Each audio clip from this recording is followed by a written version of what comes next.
Dina Powell, we all know Dina, and she had a very prominent position at Goldman before running the foundation. Right. Went down to the Trump administration and now has come back, but in a different position. That's exactly right. I mean, this is not wholly unexpected, of course, and the reason that there's a joke about Goldman Sachs and the revolving door is because it's true. I mean, you have people going back and forth. You know, what's interesting here is that Dina Powell went down to do a pretty important job. Seemingly, she was advising Ivanka Trump because she is close to Ivanka and Jared, as we understand. I think that's how she got into it. She was advising Ivanka, and then Ivanka said, why don't you come down and talk to us? Right. And then she obviously got elevated into much more of a national security role. And now when she's coming back to Goldman Sachs, it is in a pretty big job. She's going to be dealing with sovereign wealth funds.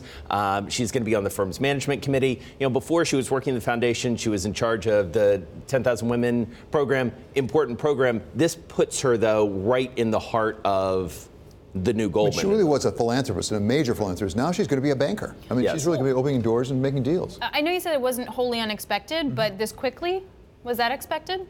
I think it probably makes the most sense. I mean, you also want to take advantage of the fact that she's been in the trenches in the government. She went with Mike Pence to Afghanistan. She opened some doors in Egypt. She is Egyptian by birth, I believe. Yeah, she is. And she's a small child when they immigrated. Right. So, listen, I think Goldman is opportunistic in this regard, right? I also think, I don't want to speak for Dina, but I think a lot of people think of it almost like a tour of duty.